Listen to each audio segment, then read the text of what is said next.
Merci beaucoup. Je voudrais de nouveau remercier les collègues qui nous ont invités, professeur Nishiyama, professeur Oki, tous les participants et bien entendu les interprètes.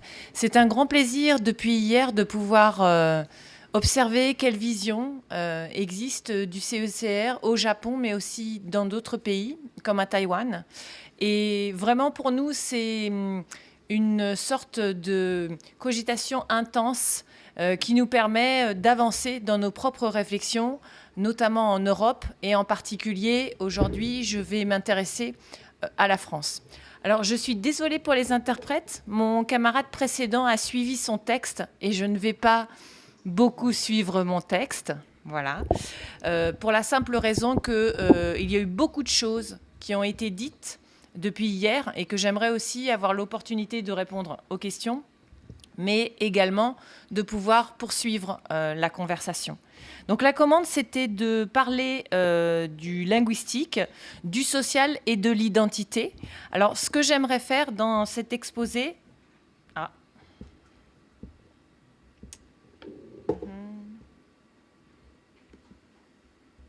J'essaye de... Voilà. Ce que j'aimerais faire dans cet exposé, c'est ne pas partir du CECR pour aller vers les pratiques de classe et les pratiques enseignantes, mais faire l'inverse, c'est-à-dire repartir du social et voir comment on peut réinterroger le CECR. C'est ma posture. Ce qui m'intéresse, c'est vraiment voir justement dans les observations des pratiques de classe s'il y a des traces de certaines préconisations du CECR. Je vais m'appuyer pour cet exposé sur le cas de la France et j'aimerais revenir sur le fait que dans les classes en France, le multilinguisme est généralisé. Donc, vous allez dans certaines villes, à Montpellier ou ailleurs, dans la plupart des grandes villes, le multilinguisme est courant, non seulement dans les classes pour enseigner le français langue étrangère ou seconde, c'est-à-dire pour les élèves qui sont migrants et qui viennent d'arriver avec leur famille, il y a des dispositifs spécifiques qui existent, mais il y a de nombreux établissements qui n'ont pas ces dispositifs, qui n'ont pas les enseignants, et donc les enfants sont inclus avec les autres. Il y a aussi en France de nombreux enfants français de nationalité française qui parlent 1, 2, 3 langues à la maison. Et ce n'est pas rare. Et ce que j'aimerais dire aujourd'hui, c'est qu'on a l'air de s'interroger sur l'identité plurilingue ou sur le plurilinguisme, mais si on revient au social, cette situation est déjà présente en France. Donc vous voyez par rapport au CECR, de dire qu'il est intéressant de promouvoir une éducation plurilingue et pluriculturelle, en tout cas elle existe. Donc c'est ça que j'aimerais poser. Maintenant, est-ce que ce qui est proposé dans le CECR est proposé dans les salles de classe? Ça, c'est une autre question qui m'intéresse depuis maintenant une quinzaine d'années.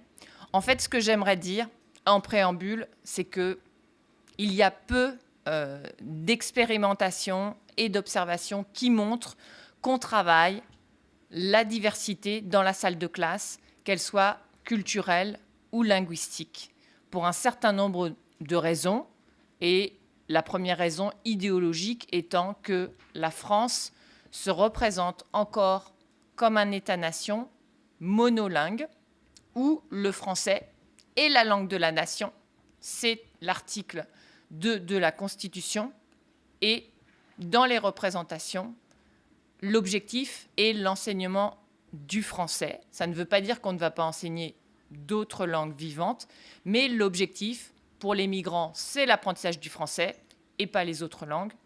Et pour les élèves, bien sûr, apprendre des langues vivantes étrangères, mais les résultats ne sont pas très bons. Les résultats internationaux sur PISA ne sont pas excellents.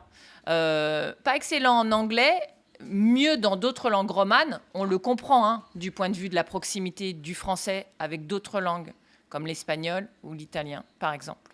Mais pour d'autres langues, comme l'anglais, par exemple, les résultats ne sont pas extraordinaires.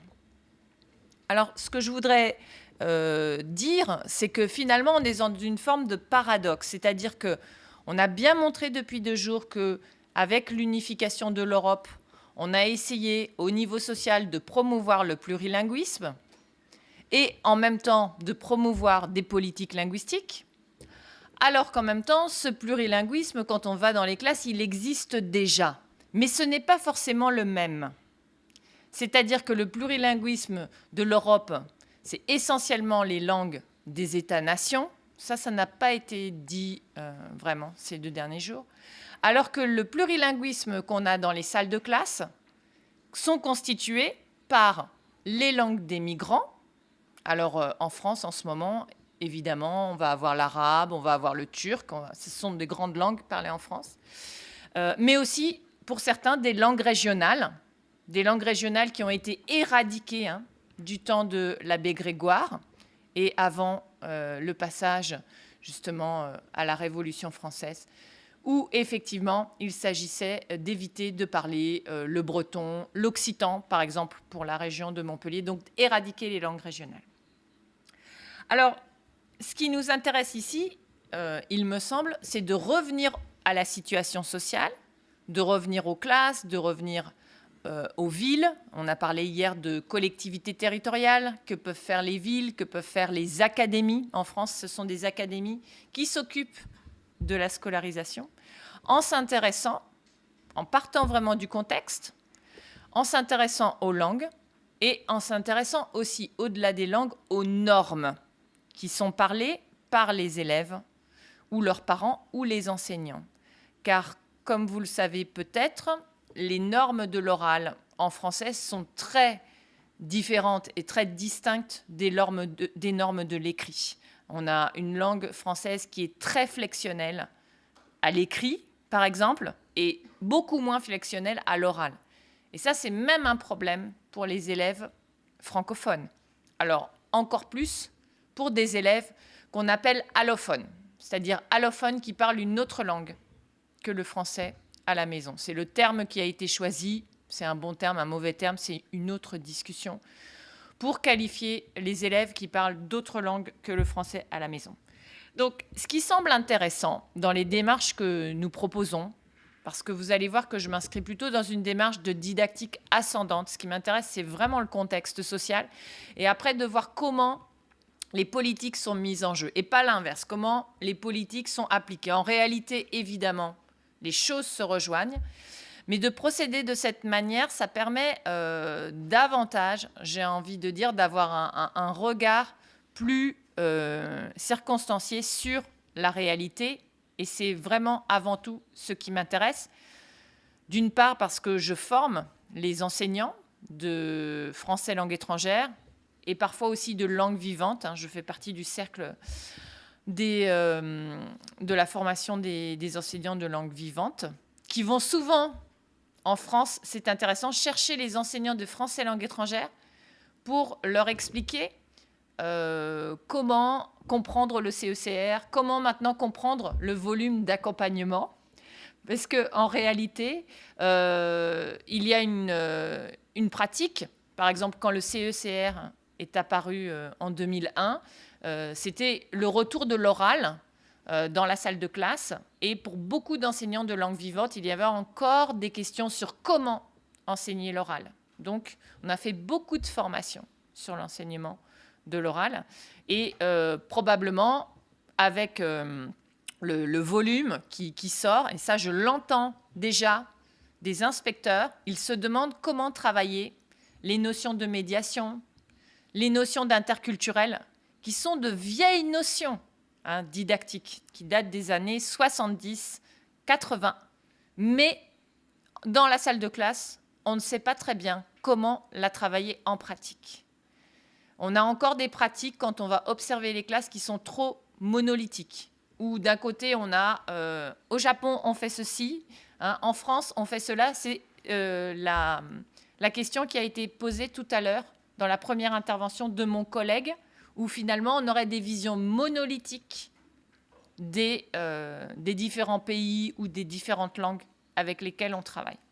Et souvent, moi je dis encore souvent que l'interculturel est travaillé comme une pédagogie couscous. Qu'est-ce que ça veut dire ?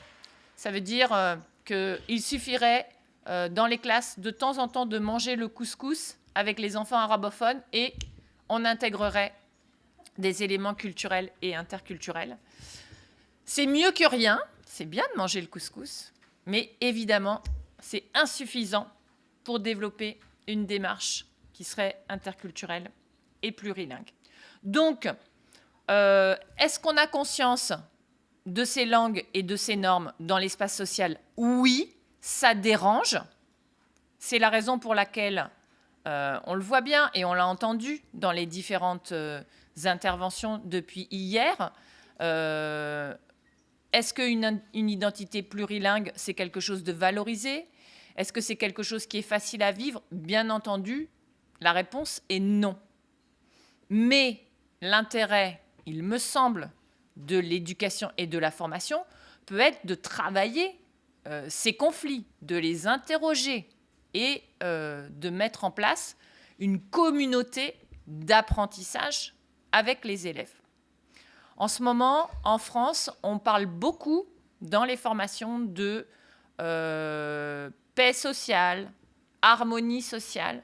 Les enseignants sont en recherche de ce type de formation parce que dans les établissements, la question de la diversité et de la pluralité fait ressurgir des situations où les gens vivent ou ont le sentiment de vivre du communautarisme, du rejet, et donc ne vivent pas forcément très bien la question de l'identité plurielle. Donc voilà les freins qui existent en France, et on voit bien très facilement l'écart qu'il y a entre des documents comme le CECR et le volume d'accompagnement, par exemple, et ce qui se passe réellement. Alors, entre le CECR et ce qui se passe dans les classes, il y a évidemment différentes étapes, à la fois politiques, les ministères de l'Éducation nationale en France, le ministère de l'Enseignement supérieur pour la formation des enseignants, et par exemple, avec 2 collègues, sociologues et didacticiens, nous avons fait une enquête sur la présence de la formation à l'interculturel chez les enseignants tout court, pas forcément de langue, chez les enseignants. Extrêmement peu de cours sont proposés.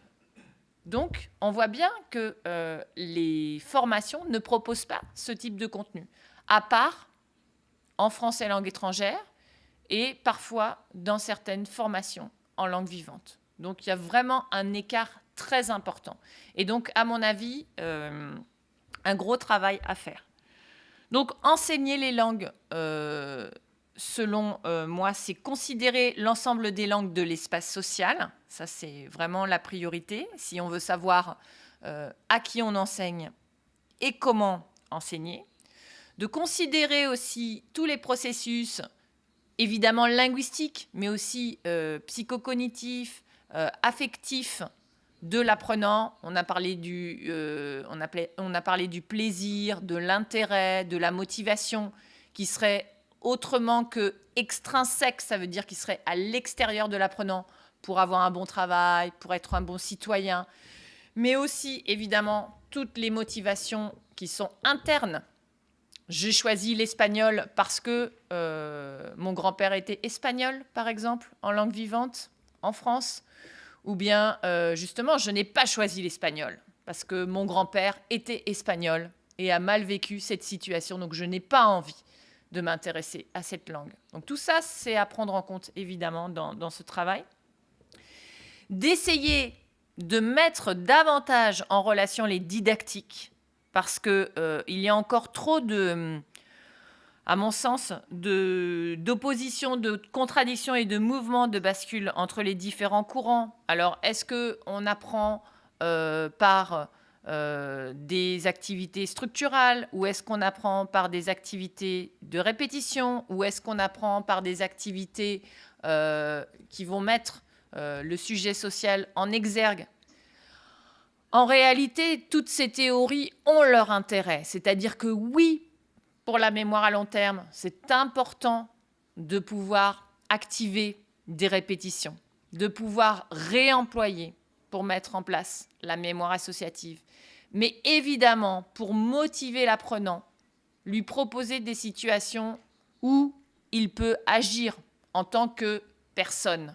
On pourrait dire personne plutôt que acteur social pour englober l'être humain davantage dans ce qu'il est. Et ce que je voudrais dire aussi, c'est que l'histoire de considérer les langues déjà connues par l'élève pour apprendre d'autres langues, comme le français par exemple, langue étrangère, ça met beaucoup de temps à passer dans les formations des enseignants parce qu'il y a toujours, Emmanuel Huvert hier en a parlé dans son atelier, il y a toujours la peur de l'erreur ou de la faute en réalité et que la présence des autres langues génère des erreurs. Oui, la présence des autres langues va générer des erreurs linguistiques, des erreurs d'appréciation socio-linguistique ou pragmatique. Qu'est-ce que je dois faire dans cette situation ? Mais c'est un phénomène ordinaire de l'apprentissage des langues. Donc l'objectif, c'est davantage de l'intégrer comme un tremplin pour l'apprentissage des langues et ne pas considérer que l'erreur ou la faute est l'obstacle majeur à éviter. J'en ai parlé avec vos collègues à Osaka la semaine passée. Nombreux ont été ceux qui m'ont dit que pour des raisons de culture éducative, certains élèves ou apprenants ne désirent pas prendre le risque de faire des erreurs, souhaitent que l'enseignant explique la règle avant tout pour éviter les fautes. Et évidemment, ces propositions, non seulement elles sont parfois en contradiction avec les formations des enseignants, mais elles sont aussi parfois en contradiction avec ce que l'élève attend d'un enseignement de langue. Et ça, c'est tout le paradoxe de ce type de projet, que ce soit CECR ou projet de formation au niveau local, c'est-à-dire comment faire aussi en sorte que les élèves comprennent mieux comment ils apprennent et comment ils pourraient apprendre. Et ça, c'est un enjeu qui est considérable, mais à mon avis, qui est crucial pour l'enseignement des langues. Ce que je vais vous proposer maintenant, c'est quelques exemples d'activités contextualisées pour vous montrer comment il est malgré tout possible. Parce que moi, j'entends beaucoup de critiques. C'est bien, c'est pas bien, faisons ci, ne faisons pas ça, retenons le CECR, ne le retenons pas. Pour moi, c'est trop binarisé. C'est-à-dire que l'objectif, c'est plutôt la contextualisation et la proposition d'observation de processus pour éventuellement reconstruire des représentations, co-construire des apprentissages, qui est quand même le cœur de ce qu'on attend quand on apprend des langues. Donc, la première chose, évidemment, à faire dans ce cas de figure, et c'est très peu fait finalement, c'est d'identifier les langues et les normes qui sont parlées dans les classes. Donc, quelles sont les langues parlées par les apprenants ? Quelles sont les normes parlées par les apprenants ? Quelles sont les langues aussi parlées par les enseignants ? Ça, c'est très important. Et bien entendu, quelles sont les langues qui sont dans les programmes, dans les curricula ? Alors, par exemple, pour les enseignants en formation, des activités qui sont très simples à mettre en place, qui ont été initiées, par exemple, en Allemagne par Brigitta Busch ou en France aussi par Muriel Molinier, c'est de proposer de faire des biographies langagières. Et c'est très intéressant parce que lors de ces biographies, les enseignants eux-mêmes, cette année, par exemple, j'ai eu le cas d'une étudiante créole martiniquaise qui m'a dit « Mais moi, ma mère me parlait en créole martiniquais, mais ne voulait pas que je lui réponde en créole martiniquais. Elle voulait que je lui réponde en français pour acquérir la norme du français. Et elle me dit, même aujourd'hui, je me demande si réellement c'est une langue. Elle va devenir professeure de français langue étrangère.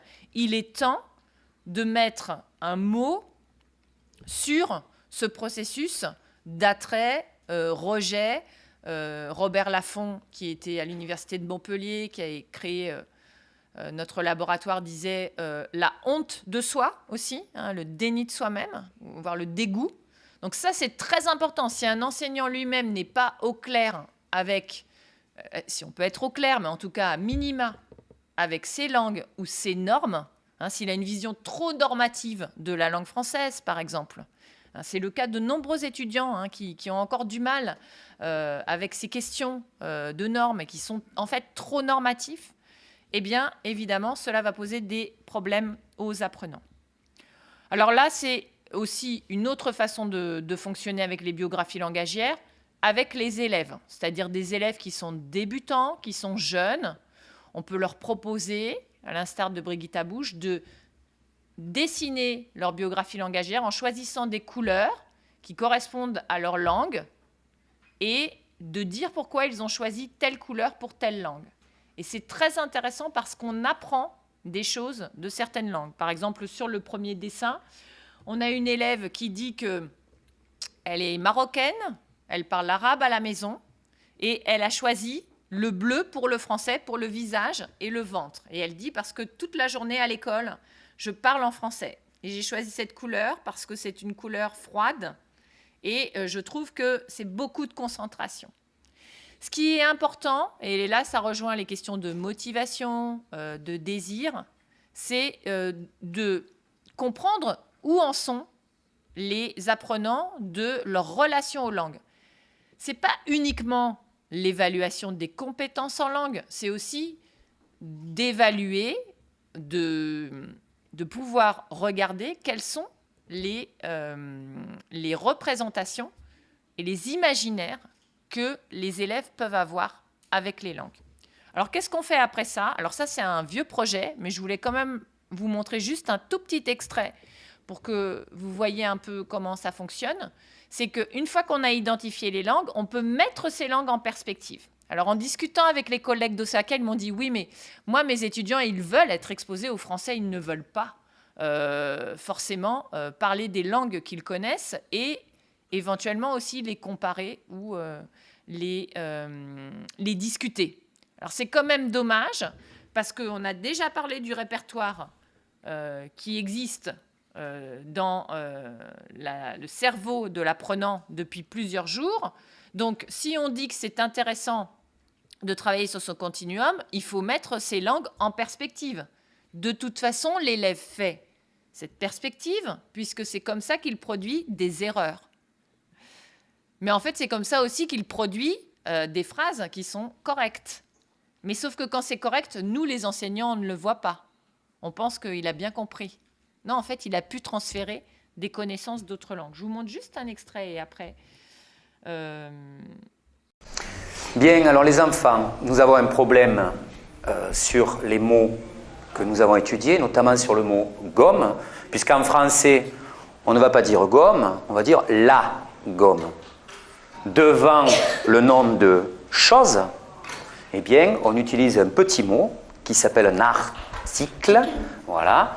C'est ce mot qui va me dire si ce nom est au féminin ou s'il est au masculin.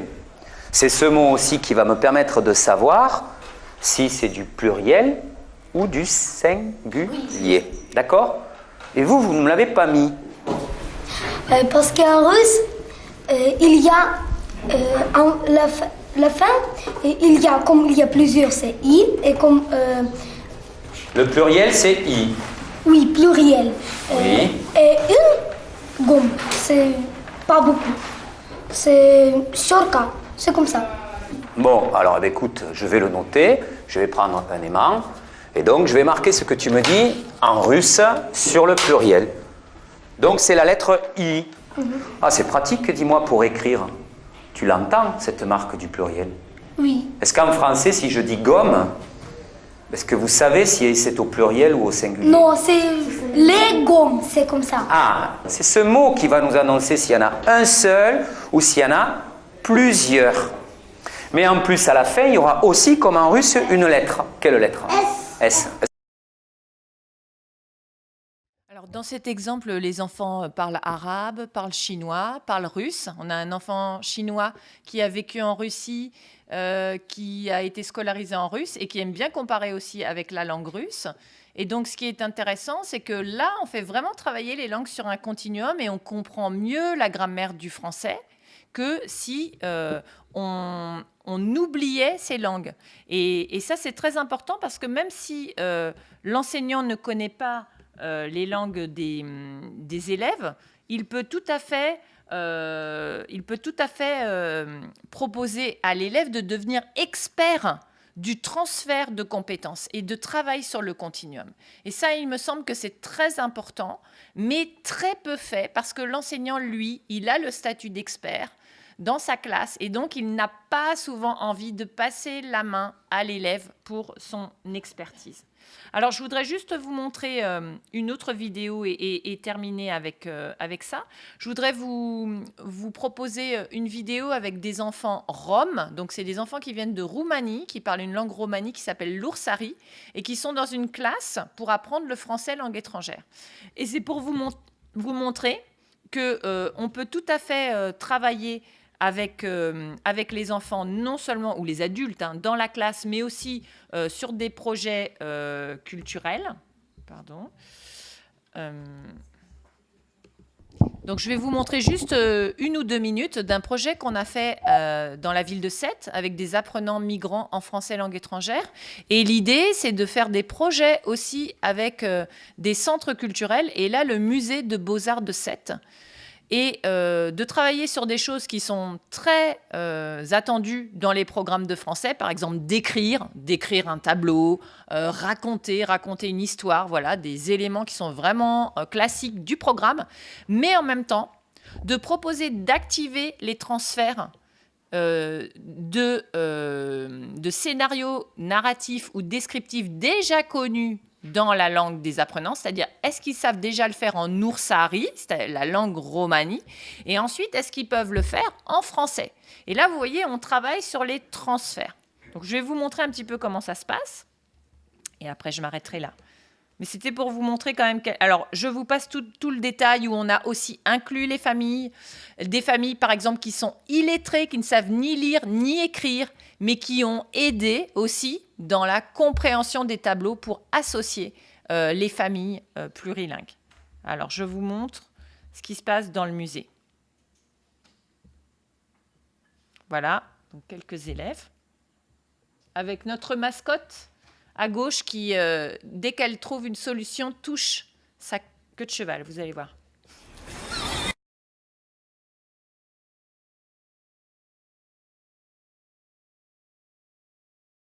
En fait, c'est un tableau qui représente ça.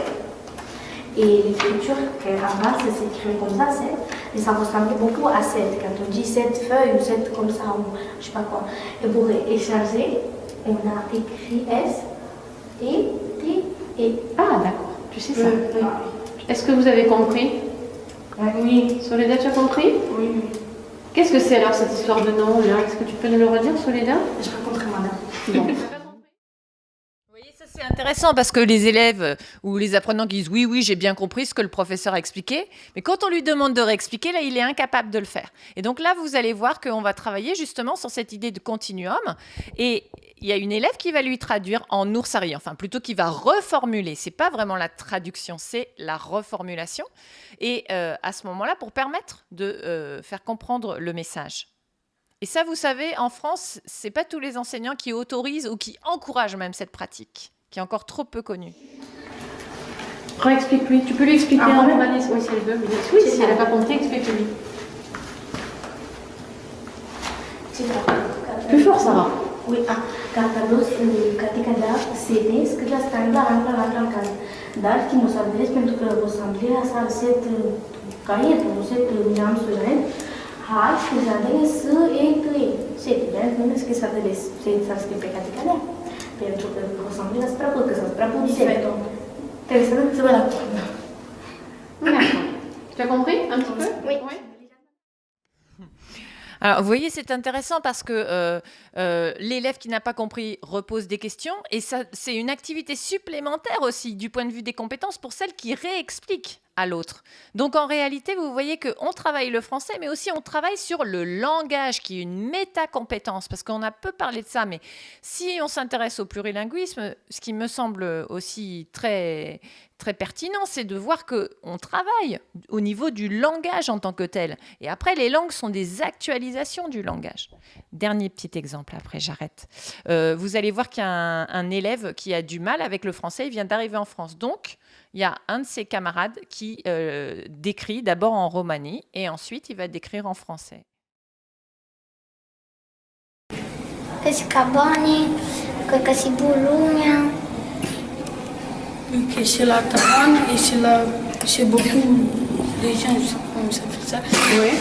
Franchement, c'est sardin. Que c'est plage. Que c'est la plage. Vous voyez, le petit ne sait pas encore le décrire en français, mais il sait décrire en oursari. En tout cas, il s'entraîne à décrire et ensuite il va décrire en français. Donc on travaille sur des compétences langagères et ensuite on les transfère vers une autre langue. Et ça, à mon avis, c'est encore quelque chose qu'on peut travailler et qui n'est pas fait de façon, on va dire, exhaustive dans les classes. Et la dernière chose que je voudrais donc vous dire, c'est qu'il me semble que les réticences sont de deux ordres, à la fois idéologiques pour les questions de monolinguisme et pour des raisons pratiques aussi, les enseignants ne sont pas assez formés. Et puis par rapport aussi à leur représentation de ce que c'est être enseignant, qui est en gros corriger et être le porteur de normes, que l'identité c'est encore un tabou. Ça, c'est sûr. Qu'il y a la peur du communautarisme. Est-ce que si on laisse parler les enfants ou les adultes dans d'autres langues, on ne va pas faire ressurgir le communautarisme? C'est toujours une représentation qui revient massivement quand on fait des enquêtes. Et donc, peut-être que effectivement, le CECR et le nouveau volume peuvent induire ce type de pratique. Mais peut-être pas. Ça va vraiment dépendre aussi comment les différents ministères vont traduire ces éléments dans les formations et comment les futurs enseignants de demain vont être formés. Je vous remercie beaucoup. Bon.